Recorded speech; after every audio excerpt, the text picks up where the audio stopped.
Hello, everyone. So, I don't really have an idea of what I'm doing right now because I kind of just wanted to film a video before my hair completely faded.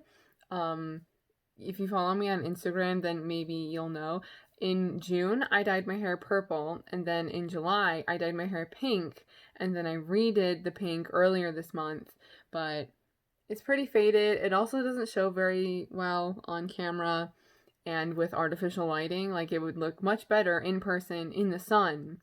But here we are. You can sort of tell. But I thought that I would maybe do a book related video because I have been reading a lot lately, or I've been more active with reading, and I've been watching a lot of bookish content. Okay, the brightness fixed itself, but it looks too dark now. I also had a birthday in June and I bought a lot of books. I'm going to talk about some books I've read recently and more books that I want to read. And most of the books overall are new. I've also been wanting like more interaction lately. I'm sure most of us have, I don't know, maybe not most of us, but I, for one, for many months have been wanting interaction with people. I'm mentioning this because perhaps if I hold up a book that you're interested in reading and you have it available, I'm open to like a buddy read or something. I've never done that before, but I kind of wanted to do a buddy read with my cousin, but I think she starts school soon and won't be able to. So, anyway, let's actually get started here. So, the first three books I'm only going to mention briefly because I have another video that I already filmed and am currently editing. But that video, I talk about books I've read recently and adaptations of those books that I've watched. So in that video, I talk about these two Shirley Jackson novels, We Have Always Lived in the Castle and The Haunting of Hill House. This was a reread. We Have Always Lived in the Castle, and I read The Haunting of Hill House for the first time. I think both of these books are great. I think I like The Haunting of Hill House a little bit more. I love Shirley Jackson's writing. Her stories are very atmospheric, and I think it's really about the writing and the experiences the characters have, and I find her work to be very analytical. Like, I think you can do an analysis of them, and there's just so much subtext that's involved that you can get into, or you can just enjoy the stories for what they are. I'm not gonna really go into these because I have a lot that I'm probably gonna fit into this video. And then the other book that I'm only briefly going to mention is Brideshead Revisited by Evelyn Waugh. This is one that I don't know, I have sort of mixed feelings on because I'm still thinking about it a lot.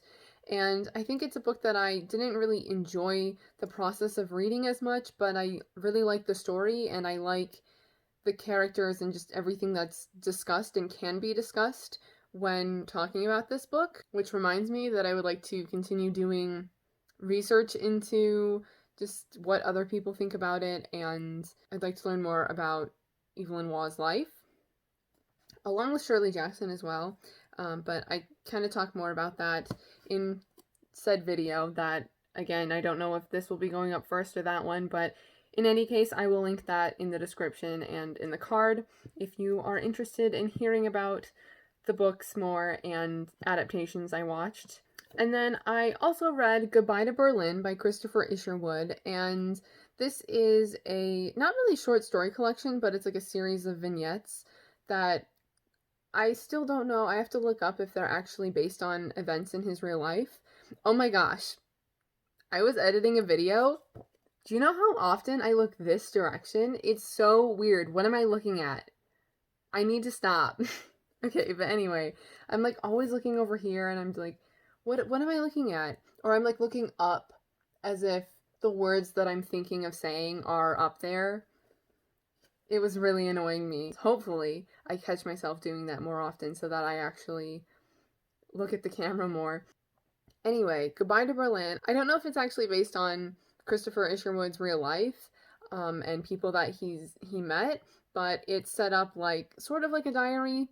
Again, vignettes that Christopher Isherwood is a character in, and he's the narrator. And this book is the inspiration. I feel like it's more inspiration is more accurate of a term than saying it's this upcoming film that I haven't mentioned yet is an adaptation of this, but this is the inspiration for Cabaret, the musical film, which is one of the reasons why I read this, but also I was just sort of interested in reading it in general, and also I really like these, the artwork on these vintage classic editions for Christopher Isherwood's work. I also have A Single Man, which I've previously read.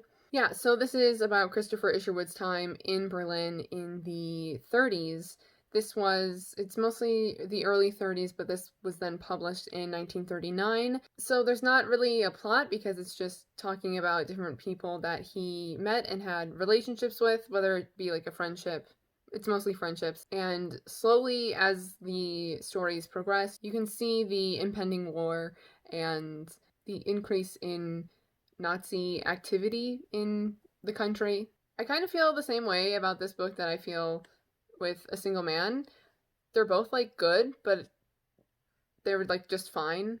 I would still read more from Christopher Isherwood. They're like a solid 3 out of 5 stars, which is what I rated them on Goodreads. And then I read I'm Thinking of Ending Things by, I think it's Iain Reid. I'm not 100% sure. I probably should have looked that up. But this is going to be on Netflix. An adaptation of this is going to be on Netflix on September 3rd or 4th. The trailer made the movie look so good. It looks so good. I have really high hopes for it. I think I'm gonna like it more than the book. So that gives you an idea of how I feel about the book. This is very conflicting. I can't go into too much detail if you like want to read this book or want to obviously go into the movie not really knowing much about it.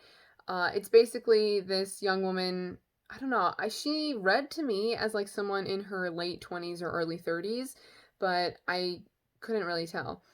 So this nameless, you don't know her name, nameless young woman, well, she has a name, she's just unnamed. She's an unnamed narrator.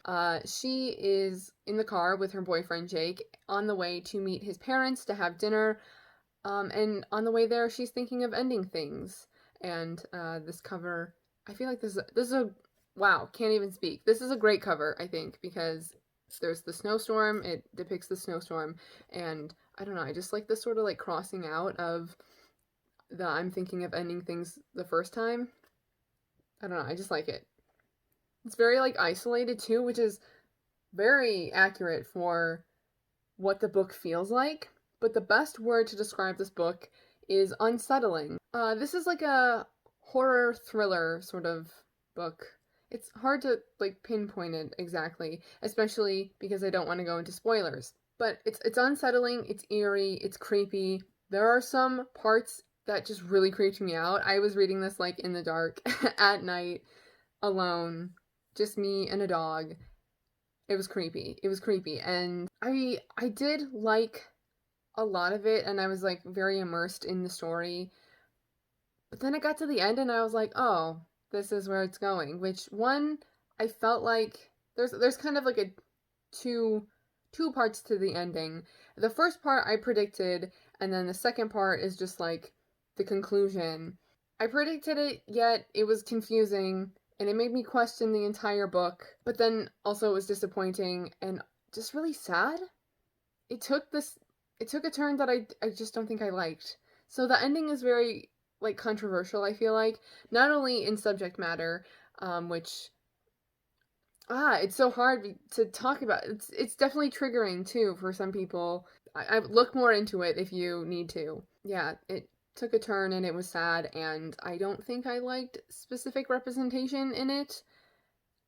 And the more I think about it, the more I'm like, why is that the ending that they went with? I'm kind of hoping that they change it in the film adaptation, but I don't know for sure.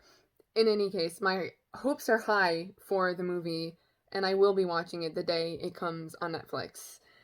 If you've read this, I'd love to know what you think about it, especially the ending. Yes. Oh, also, no, okay, I can't. I don't want to go into spoilers. I do have a review on Goodreads if you want to hear more of my thoughts in spoilery detail. And then, guys, Fingersmith by Sarah Waters. My finger is kind of covering the F. There you go. This book this is how I feel. I don't know.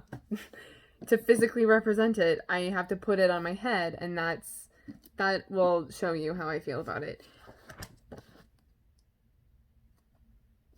Tell me if you've read Fingersmith. I'd love to talk about it. Okay. So Fingersmith is so good. I think it's very difficult to I don't know what I'm saying. I can't even begin to describe it. Wow, good going. Should I just start this part over? The next book is Fingersmith by Sarah Waters, which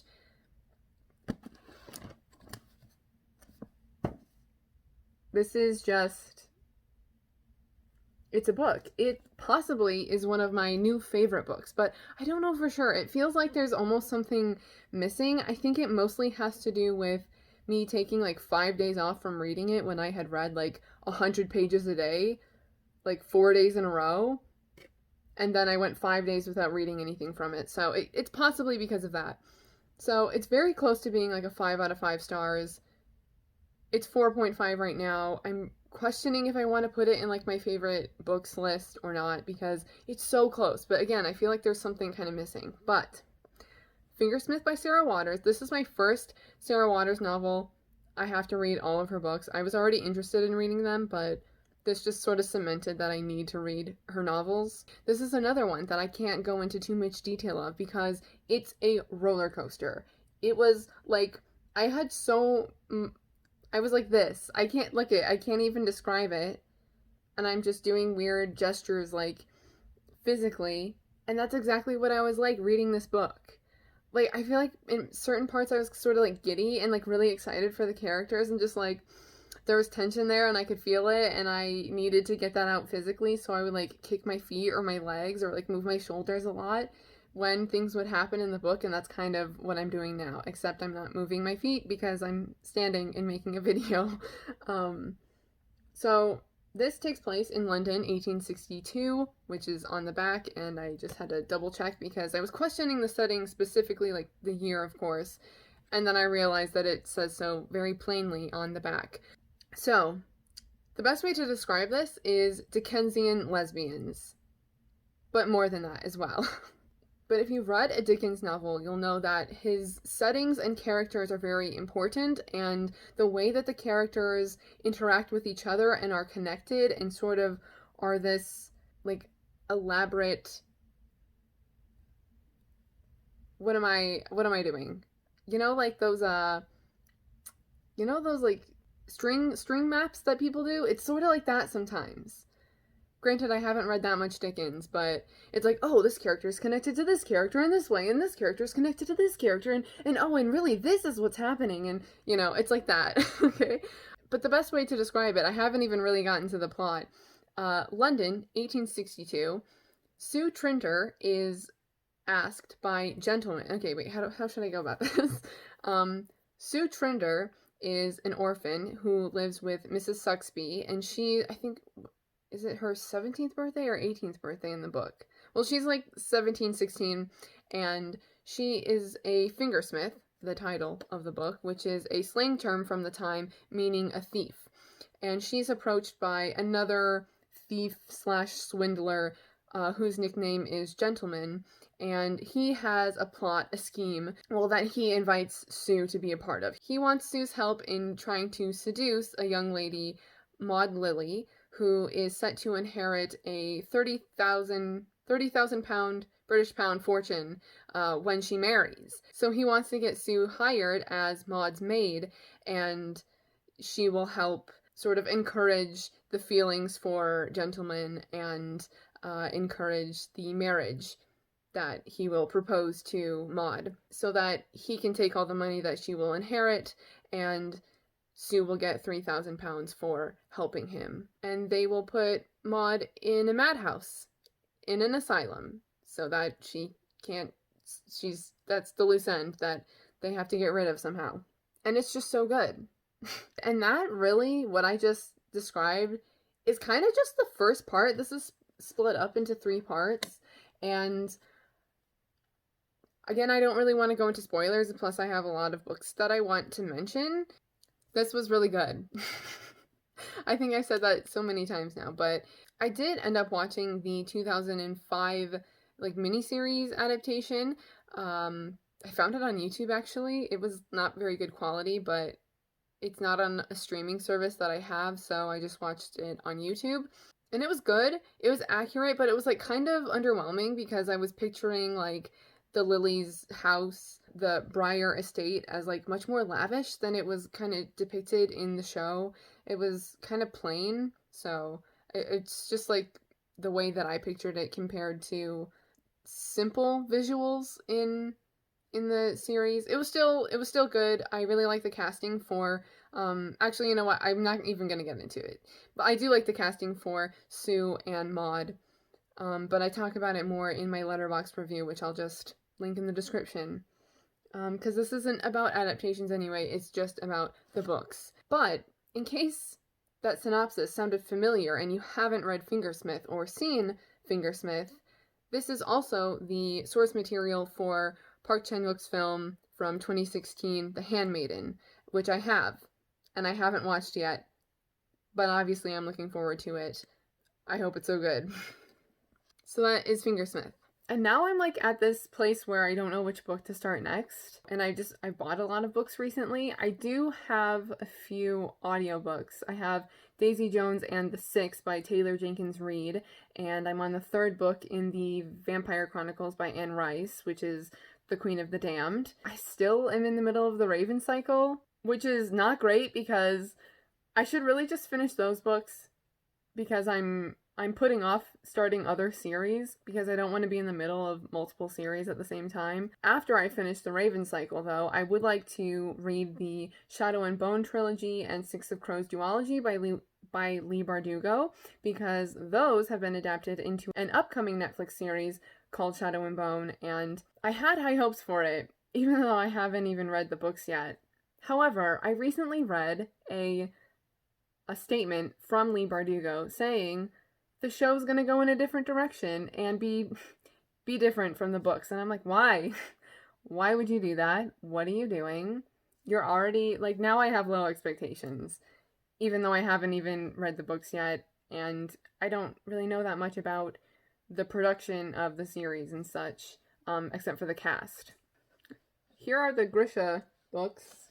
The first one is Shadow and Bone. The second one is Siege and Storm. And the third one is Ruin and Rising. This is a trilogy that takes place in this fantasy world. It's a fantasy series called The Grisha. And shoot, what are the powers in this one?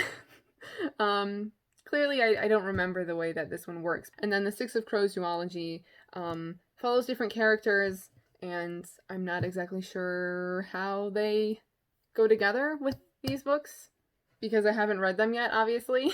And again, I don't want to know too much about them, but here's Six of Crows and Crooked Kingdom. Sorry, my fingers are kind of in the way there. And these are really cool because they have sprayed edges, which is always a top choice for publishing houses to do. Besides some series, I also have a couple more Shirley Jackson books that I bought because of how much I enjoyed her writing and her other books. So I have here The Bird's Nest, which kind of gives me like the Bell Jar vibes, which is my favorite book, by the way, but in a different psychological area, I guess. Honestly, I think I'm just gonna read you the back because that's as much as I know about it, and this is gonna say it much more better than I will right now. So it says, Elizabeth Richmond is almost too quiet to be believed, with no friends, no parents, and a job that leaves her strangely unnoticed.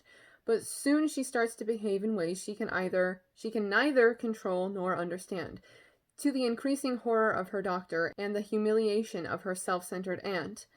As a tormented Elizabeth becomes two people, then three, then four, each wilder and more wicked than the last, a battle of wills threatens to destroy the girl and all who surround her. The Bird's Nest is a macabre journey into who we are and how close we sometimes come to the brink of madness. And basically, any book that says, like, something about madness, like brink of madness or spiraling into some sort of breakdown, I'm in. To me, that just insinuates a psychological book, so That's why. That's why I'm in. So there's The Bird's Nest, and I think this is actually going to be the one that I start next. And then I also have The Lottery and Other Stories, which is a short story collection, and it includes The Lottery. There's a lot in here though, so I don't know if that's something I want to like pace out and read like a story a day for however many days, or if it's something that I would actually want to sit down and just like read entirely. I also have The Well of Loneliness by Radcliffe Hall, which is an early work in like LGBTQ fiction. Oh yeah, I forgot that it says this on the back. It says the subject of one of the most notorious obscenity trials in history, Radcliffe Hall's landmark 1928 work of lesbian fiction is a moving portrayal of a woman determined to live life on her own terms. And it's about this woman named Stephen. That's her birth name, and she also gears more towards, she likes masculine traits, like for herself. And she is exploring her sexuality as she realizes that she's attracted to women.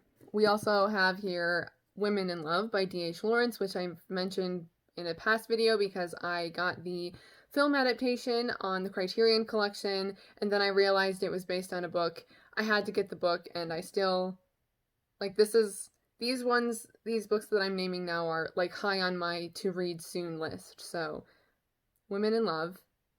I feel like the title's a little self-explanatory there. Also, I have to stop filming soon, so I'm trying to, like, get into these as much as I can. We have The 13th Tale by Diane Setterfield. This is historical fiction that seems really similar to Kate Morton's books, who is one of my favorite authors. She writes historical fiction where a lot of it is like a character in the present sort of telling their story of the past. And that's what this is like. And it has to do with this interviewer who was approached by this really, I think she's now like a reclusive author, or she's just like a very mysterious author who hasn't really given a lot of details of her life before, but she offers this like exclusive interview to the main character basically, or like the second main character, and she's going to obviously tell her story. And I think they're gonna end up being like connected in some way, like the author's life and the interviewer. Yes. I also have this like mystery thriller, The Woman in the Window by A.J. Finn, and this is very inspired by like Hitchcock and noir thrillers and has been adapted, but I don't know what happened with the adaptation because it was like supposed to come out in April, but I think they also had to like re-edit it or something. I can't remember exactly. It's very like Rear Window, like in the way that this woman is, phobic, where she stays inside all day, and she looks out her window and she sees something suspicious about her neighbor. So it's like that. Obviously, I'm not going to get into it too much because I don't know that much about it, and it's always better going into thrillers in that way. I should have said this one after The 13th Tale, but we have The Seven Husbands of Evelyn Hugo by Taylor Jenkins Reid.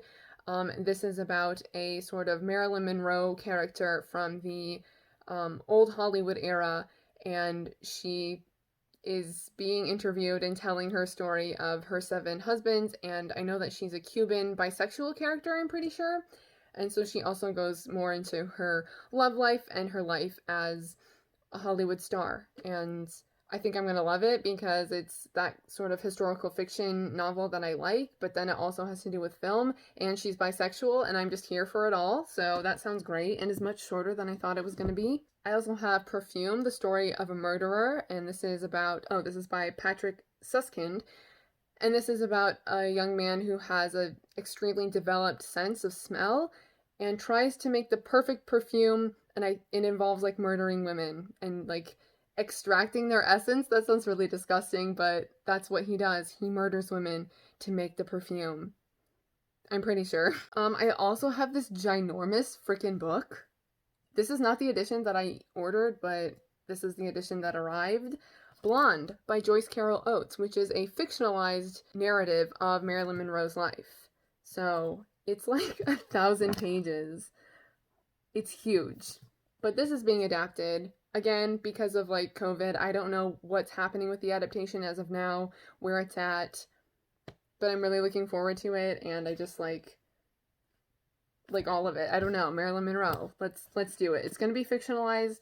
I have to know that, like, get that into my head before I read it, but it's like a 1,000-page book that is about Marilyn Monroe. I love it. Okay. I haven't even read a word of it, and I've never read Joyce Carol Oates before, so that'll be my first book from her. I think my brother has a book of hers that he still has from when he had to read a book by her in school. He doesn't even read. Why does he still have it, if he even does still have it? I also got the Mistborn trilogy for my birthday, but I'm not going into that right now. I swear there was another book that I was going to mention. Oh, yes.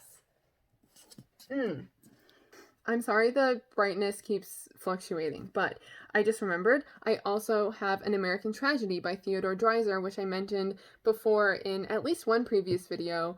This is the book of A Place in the Sun. A Place in the Sun, the film from 1951? Yeah, is based on An American Tragedy. It's also huge. It's like 1,000 pages.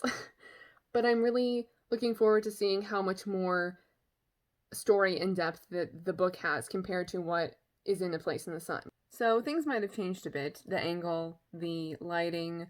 I know that the lighting was really bothering me yesterday, which is when I filmed the rest of this video, but I was interrupted, and so we're finishing it up today. I only have like one more book to show you. I think I really could just stand here. Oh, I also blew my nose like right before I started filming, and I'm not gonna wait for like the redness to go away. So there is that as well. I really could stand here and look at my books and be like, oh yeah, I want to read Of Human Bondage and Carol and Wuthering Heights, which I've started I think twice and haven't ever fully completed. I have Never Let Me Go and The Remains of the Day by Kazuo Ishiguro, and it's just like I haven't read those yet.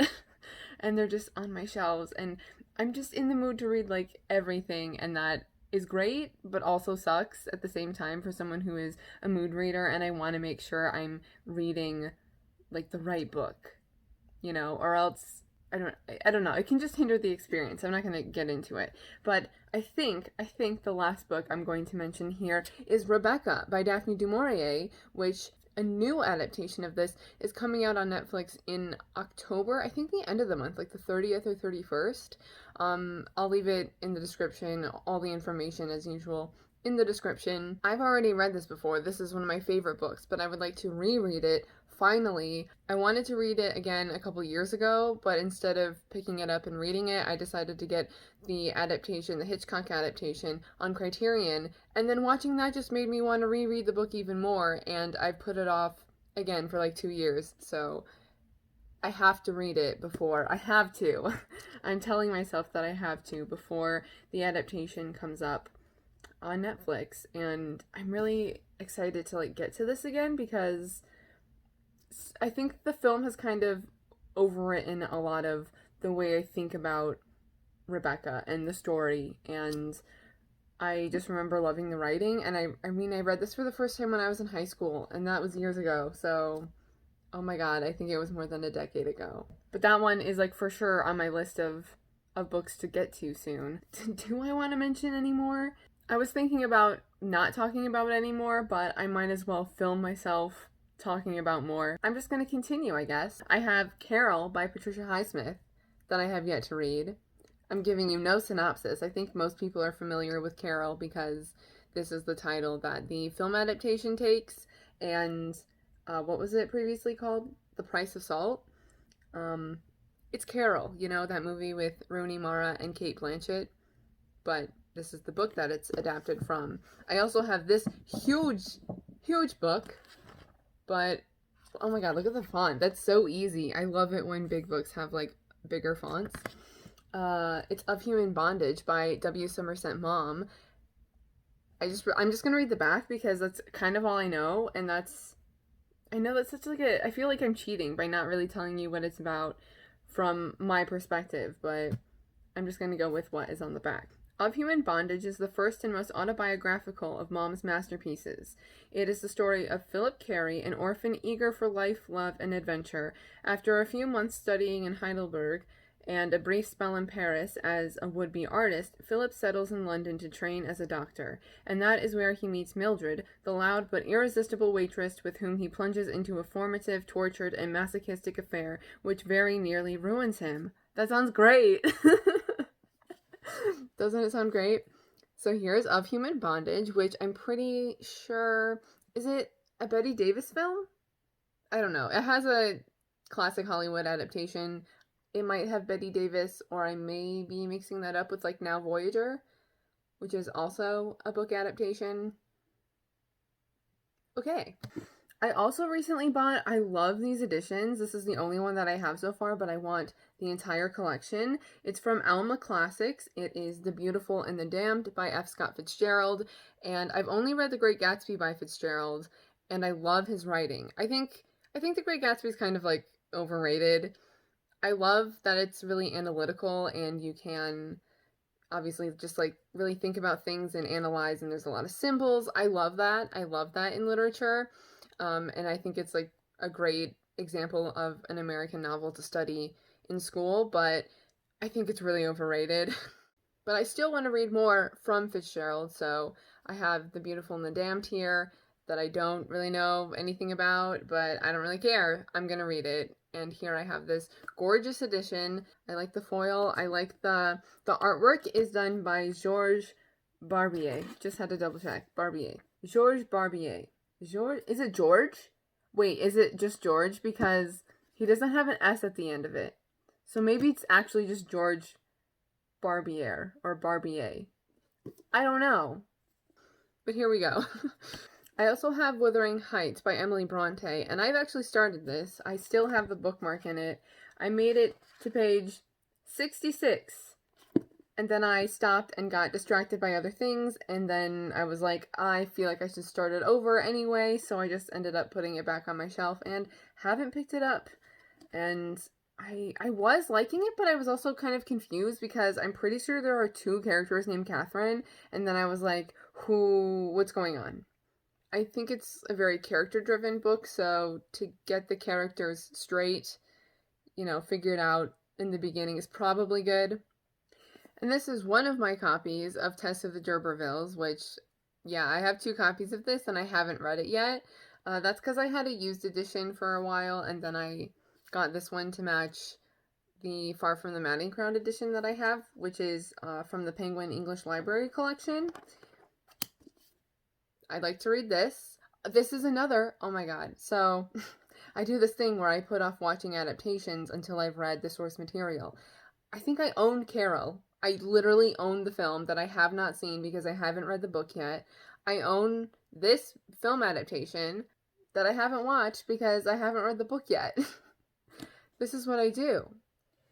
The lines are really bothering me. I'm so sorry. I don't think I'm going to ever be able to fix that unless I change my lights. I think that's a good place to stop. I don't need to film for another 20 minutes. So, that's it.